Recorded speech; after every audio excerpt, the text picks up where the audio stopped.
નમસ્કાર વિદ્યાર્થી મિત્રો, ધોરણ 8 વિષય સામાજિક વિજ્ઞાન એમાં જે પ્રકરણ 10 મહાત્માના માર્ગ ભાગ 2 એના વિશે ચર્ચા કરવાની છે. પ્રથમ મુદ્દો છે સવિનય કાનૂન ભંગની ચળવળ 1930. સવિનય કાનૂન ભંગ એટલે કાનૂનનો વિનયપૂર્વક ભંગ કરવો. ઈસવીસન 1930ની અંદર સવિનય કાનૂન ભંગની ચળવળ શરૂ કરવામાં આવી હતી. એમાં જોઈએ કે પૂર્ણ સ્વરાજ્ય એમ મળવાનું હતું કે આપણે પૂર્ણ સ્વરાજ્ય જે લેવાની વાત હતી એમને મળવાનું હતું નહીં. એટલે એ માટે લોકોએ લડાઈમાં ઉતરવું પડશે કે આપણે લડાઈ લડવાની હતી. એટલે એમને કંઈ પૂર્ણ સ્વરાજ અંગ્રેજો આપીને જવાના નતા કે ભાઈ લો તમારું વાત છે. એટલા માટે લોકોએ લડાઈમાં ઉતરવું પડશે. એટલે અમદાવાદમાં મળેલી કોંગ્રેસની કારોબારી સમિતિએ પૂર્ણ સ્વરાજની પ્રાપ્તિ માટે સવિનય કાનૂન ભંગની ચળવળ શરૂ કરવાનો અધિકાર ગાંધીજીને આપ્યો. અને આ લડતમાં સરકારના અયોગ્ય કાયદાનો વિનયપૂર્વક ભંગ કરવાનો હતો. એટલે પૂર્ણ સ્વરાજ માટે કોંગ્રેસની જે કારોબારની સમિતિ મળી એમાં માટે સવિનય કાનૂન ભંગની ચળવળ શરૂ કરવાનો જે અધિકાર છે એમાં એ ગાંધીજીને આપવામાં આવ્યો. અને આ જે લડત, જે આંદોલન છે, આ ચળવળ છે, એમાં અયોગ્ય કાયદાનો વિનયપૂર્વક ભંગ કરવાનો અધિકાર ગાંધીજીને આપ્યો. અને શરૂઆત કરી સવિનય કાનૂન ભંગની ચળવળ 1930. આ સવિનય કાનૂન ભંગની લડત જે ચળવળ જે શરૂ કરી એ જ આપણી દાંડીકૂચ. એટલે બીજો મુદ્દો છે આપણો દાંડીકૂચનો 1930. ઈસવીસન 1930માં ગાંધીજીએ જાહેર કર્યું કે મીઠાનો કાયદો તોડવા માટે તે યાત્રા કાઢશે. ગાંધીજીએ કહી દીધું કે મીઠા પર જે કર લેવામાં આવે છે, મીઠાનો જે અન્યાયી કાયદો છે, આ કાયદો તોડવા માટે કાઢશે. એમણે જાહેર કર્યું અને મીઠાનો કાયદો તોડવા માટે યાત્રા કાઢશે. આ સમયે મીઠાના ઉત્પાદન પર અને વેચાણ પર સરકારનો એકાધિકાર હતો. વેચવું શું, ઉત્પાદન કરવું, આ બધું સરકારમાં હતું. એટલે મહાત્મા ગાંધીજી અને અન્ય રાષ્ટ્રીયવાદીઓનું માનવું હતું કે મીઠા પર કર લેવું એ પાપ છે, કારણ કે આપણા ભોજનનો જરૂરી ભાગ છે. પાણી પર કર નથી લેવાતું તો મીઠા પર ન લઈ શકાય. અને મીઠાઓ તો આમ જનતા માટેનું છે. એ ભોજનનો એક સ્વાદ છે અને ભોજનનો સ્વાદ હોવાથી એને આપણે મીઠા તરીકે ઓળખીએ. સ્વાદમાં ખારું છે પણ બીજા ભોજનોને સ્વાદિષ્ટ બનાવે છે માટે આપણે એને મીઠું એવું નામ આપેલું છે. એટલે ગાંધીજી અને એમના જે સાથીદારો અન્ય રાષ્ટ્રવાદીઓ હતા એમણે નક્કી કર્યું કે મીઠા પર કર લેવો એ પાપ છે, કારણ કે મીઠું એ આમ જનતાનો એક જરૂરી ભાગ છે, એ ભોજનનો એક જરૂરી ભાગ છે.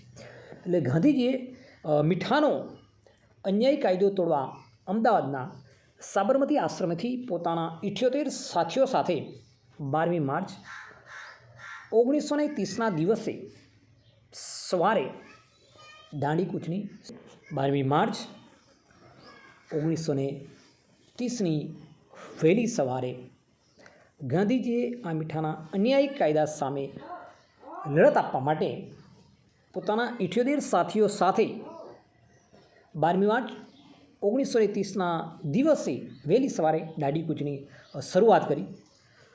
કૂચના જે માર્ગ પરના જે ગામો આવતા હતા એ ગામોમાં સભાઓ થતી.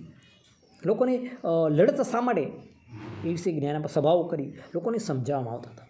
એટલે ગાંધીજીએ જે ગામો હોય ત્યાં ગામ સભાઓ થાય, પ્રાર્થના સભાઓ થાય. એટલે ગાંધીજી લોકોને મીઠાના કાયદાનો સવિનય ભંગ સમજાવી નવી રીતે સ્વરાજ લડત અને સત્યાગ્રહનું મહત્ત્વ સમજાવતા હતા. એટલે ગાંધીજી લોકો ભેગા કરે, સભાઓ કરે, એ લોકો સમજાવે કે મીઠાના કાયદાનો ભંગ શા માટે, સવિનય કાનૂન ભંગ શા માટે, તો કાયદાનો વિનયપૂર્વક ભંગ કરવો. આ બાબત લોકોને સમજાવતા અને સ્વરાજ્યની લડત અને સત્યાગ્રહનું મહત્ત્વ સમજાવતા. 5 એપ્રિલ 1930ના દિવસે તેઓ દાંડી પહોંચ્યા. જો એમની ધીરજ કેટલી છે. જેમને કાયદો તોડવો હતો તૈયારી તોડી નાખે કે 5મી એપ્રિલ ગયા અને જે પહોંચ્યા તૈયારી દરિયા કિનારે જઈને ચપટી મીઠું લઈને જ ઊંચું કરવાનું હતું, પણ નહીં. તેઓ દાંડી પહોંચ્યા, રાત્રિ રોકાણ કર્યું, પ્રાર્થના કરી. બીજા દિવસ સવારે 6 એપ્રિલ રોજ દરિયા કિનારે વિખરાયેલું મીઠું એકઠું કરી મુઠ્ઠી મીઠું લઈ કાયદાનો ભંગ કર્યો. આંદોલનમાં ખેડૂતો, આદિવાસીઓ અને સ્ત્રીઓએ મોટી સંખ્યામાં ભાગ લીધો. એટલે ગાંધીજી પણ આની સાથે, ગાંધીજી સાથે સમાજના બીજા વર્ગો, એમ ખેડૂતો પણ હતા, આદિવાસી હતી, સ્ત્રીઓ પણ હતી. આ બધાએ મોટી સંખ્યામાં ભાગ લીધો હતો. એટલે સરકારે શાંતિપૂર્ણ સત્યાગ્રહ પર દમનનો કોરડો વીજવા માંડ્યો. હજારો સત્યાગ્રહીઓની ધરપકડ કરવામાં આવી. આપણી દાજીપૂજ જે 1930ની જે શરૂઆત થઈ 22 માર્ચ, એ સવિનય કાનૂન ભંગની લડતી, કાયદાનો વિનયપૂર્વક ભંગ કરવો અને એક સ્વરાજ્ય માટે આ એક લડત હતી. એટલે ગાંધી સાથે અહીંયા અમદાવાદના સાબરમતી આશ્રમેથી શરૂ કરીને નવસારીના દાંડી સુધી એમણે યાત્રા કરી. એની અંદર ખેડૂતો પણ સામેલ હતા, આદિવાસીઓ સામેલ હતા, મહિલાઓ પણ હતી. આ બધા સત્યાગ્રહ શાંતિથી દાંડી યાત્રા કરી રહ્યા હતા. તો આ સત્યાગ્રહ પર અંગ્રેજ સરકારે દમનનો કોરડો વીંટીને હજારો સત્યાગ્રહીની ધરપકડ કરવામાં આવી હતી. અહીંયા બીજી એક પ્રવૃત્તિ આપેલી છે 5 નંબર બાજુ પર, કે આપેલ નકશામાં દાંડી પર રસ્તાવેલા સ્થળોના નામ લખો. અમદાવાદથી દાંડી સુધીનું અંતર કેટલું થાય, પ્રમાણમાં જાકી નક્કી કરો છે. દાંડી કૂચમાં કયા કયા જિલ્લાઓમાંથી પસાર થઈ હતી, હાલ મીઠાના ઉદ્યોગ કેન્દ્રો કયા કયા છે, ગાંધીજીને તેમના એ પણ નોંધ કરવાની છે. અને દરરોજ તેમણે કેટલા અંતર કાપ્યું હશે એ આપણે પ્રવૃત્તિ, અહીંયા દાંડીનો પથ આપેલો છે, એમાં તમારે પ્રવૃત્તિ બતાવવાની છે.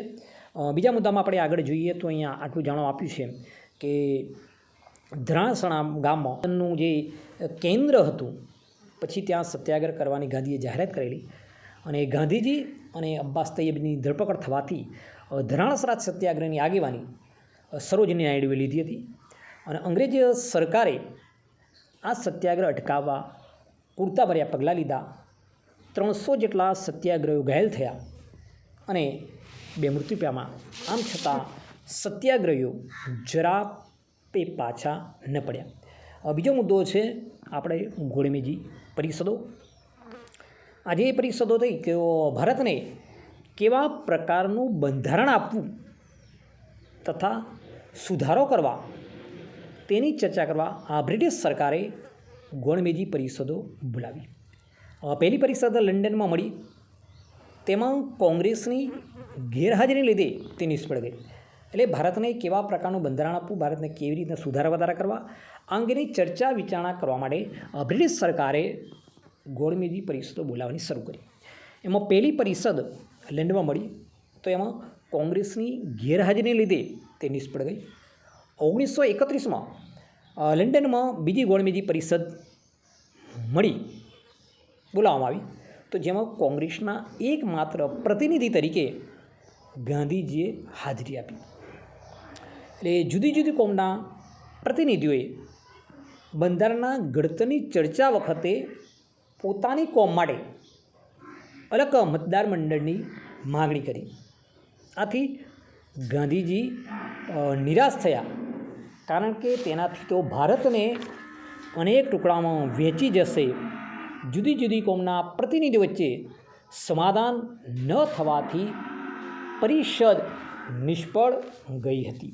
એટલે આમ ગોળમેજી પરિષદોની જે રચના કરવામાં આવી, એમાં ગાંધીજી સાથે એમના જે સાથીદારો હતા અને ગાંધીજી અને એમના જે આપણા પ્રતિનિધિઓએ જે આ પરિષદમાં ભાગ લીધો. એટલે પ્રથમ જે પરિષદ જે મળી એ હતી, એનું કારણ એ હતું કે આપણો કોઈ પણ પ્રતિનિધિ ત્યાં હાજર ન હતો. જ્યારે બીજી વાર પરિષદ મળી ત્યારે કોંગ્રેસના એકમાત્ર પ્રતિનિધિ તરીકે ગાંધીજી હાજર હતા. પરંતુ અંદર કોમના અલગ અલગ કોમમાં જે માગણી કરી કે જુદી જુદી કોમના જે પ્રતિનિધિઓ હતા એમણે બંધારણના ઘડતરની પ્રક્રિયાની અંદર ચર્ચા માટે અલગ કોમ માટે અલગ મતદાર મંડળની માગણી કરી. એટલે ગાંધીજી આથી નિરાશ થયા અને એમણે વિચાર્યું કે આ રીતે જે બધા અલગ અલગ માગશે તો પછી ભારત તો અનેક ટુકડાઓમાં વેચાઈ જશે અને જુદી જુદી કોમના પ્રતિનિધિઓ વચ્ચે સમાધાન ન થવાથી પરિષદ નિષ્ફળ ગઈ હતી. એટલે પહેલી અને બીજી બે ગોળમી જે પરિષદો મળી હતી એમાં પ્રથમ તો કોંગ્રેસની ગેરહાજરી નિષ્ફળ ગઈ અને બીજીની અંદર ગાંધીજી એકમાત્ર પ્રતિનિધિ હતા, પણ જે અલગ કોમ મતદાર મંડળની જે માગણી હતી એટલે ગાંધીજીએ વિચાર્યું કે આ રીતના તો દેશના ટુકડામાં વેચીશ, પછી એનો કોઈ આજે અર્થ નથી રહેતો, એટલે સમાધાન ન થવાથી પછી બીજી ગોળમેજી પરસ્પર નિષ્ફળ ગઈ હતી. બીજો મુદ્દો છે આપણો આગળનો 1935 હિન્દ સરકારનો કાયદો. એની અંદર છે કે 1935માં જે હિન્દ સરકારનો જે કાયદો છે તો 1935 હિન્દ સરકારના કાયદા દ્વારા હિન્દમાં બંધારણીય સુધારાઓનો બીજો તબક્કો શરૂ થયો. એટલે હિન્દીની રાષ્ટ્રીય કક્ષા કરતાં ઘણો ઓછો હતો. ડૉક્ટર રાજેન્દ્ર પ્રસાદના મતે 1935માં કહેવાતા સમયતંત્રના ધારામાં સાચું પ્રાંતિક સ્વરાજ્ય પ્રજાને કે પ્રધાનો નહીં પરંતુ ગવર્નરોને આપ્યું હતું. એટલે આ કાયદા અન્વયે ચૂંટણીઓ થઈ. ગાંધીજીએ સૂચવ્યું કે 1935ના બંધારણ પ્રમાણે આપેલી ખાસ સત્તાઓને હકો ગવર્નરો વાપરી નહીં અને પ્રધાનમંડળની સલાહ મુજબ વર્તવાની તેઓ બાંહેધરી આપી.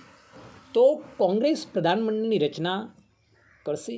આ અંગે વાઇસરોય અને હિન્દી વજીરે પ્રસ્તાવ કરી કે કોંગ્રેસ અને મુસ્લિમ લીગે પ્રધાનમંડળની રચના કરી. પ્રાંતિક સ્વરાજ્યનો જે આ પ્રયોગ લગભગ 2.25 વર્ષ ચાલ્યો અને ઈસવીસન 1939માં જ્યારે બીજું વિશ્વયુદ્ધ શરૂ થયું ત્યારે હિન્દને પૂછ્યા વગર બ્રિટિશ સરકારે આ યુદ્ધમાં હિન્દને જોડી દીધું. પરિણામે તેના વિરોધમાં પ્રધાનમંડળે રાજીનામા આપ્યા. એટલે હિન્દ સરકારનો જે કાયદો 1935 જે લાવવામાં આવ્યો તો એ કાયદાનો બીજો તપ એવો હતો કે હિન્દની રાષ્ટ્રને પોતાની અપેક્ષા કરતાં ઘણો ઓછો હતો. એટલે ડૉક્ટર રાજેન્દ્ર પ્રસાદના મતે એવું હતું કે 1935માં જે કહેવાતા સમવાયતંત્રના ધારામાં સાચું પ્રાંતિક સ્વરાજ્ય પ્રજા કે પ્રધાનો નહીં પણ કોણે આપ્યું હતું? ગવર્નર આપ્યું. પછી આ 1935 હિન્દ સરકારનો જે કાયદો હતો એ અન્વયે ચૂંટણીઓ થઈ. એટલે ગાંધીજીએ સૂચ્યું કે 1935ના બંધારણ પ્રમાણે આપેલી સત્તાઓ અને હકો ગવર્નરો વાપરે નહીં અને પ્રધાનમંડળની સલાહ મુજબ વર્તવાની તેઓ બોયધરી આપે તો કોંગ્રેસ પ્રધાનમંડળની રચના કરશે, આવું એમણે સૂચવ્યું. તો આ અંગે વાઇસરોય અને હિન્દી વચીરે પ્રસ્તાવ કરી. તેથી કોંગ્રેસ અને મુસ્લિમ લીગે પ્રધાનમંડળની રચના કરી. પ્રાંતિક સ્વરાજ્યનો આ 2 વર્ષ ચાલ્યો. 1939માં જ્યારે બીજું વિશ્વયુદ્ધ શરૂ થયું ત્યારે હિન્દને પૂછ્યા વગર બ્રિટિશ સરકારે આ યુદ્ધમાં હિન્દને જોડી દીધું. પરિણામે તેના વિરોધમાં પ્રધાનમંડળોએ રાજીનામા આપ્યા હતા. એટલે આ પ્રમાણે હિન્દ સરકારનો સ્વાતંત્ર્ય ધારાની જે વાત હતી અને પછી એ પૂર્ણ થાય છે. એટલે આજે આપણે લગભગ આટલા મુદ્દાઓની ચર્ચા કરેલી છે. પહેલો મુદ્દો સવિનય કાનૂન ભંગ, દાઢીકૂચ, ગોળમીજી પરિષદો અને હિન્દ સરકારનો કાયદો. આજે આપણે આટલા સુધી રાખીએ છીએ. પછીના મુદ્દાની ચર્ચા હવે પછીના તાસમાં કરીશું.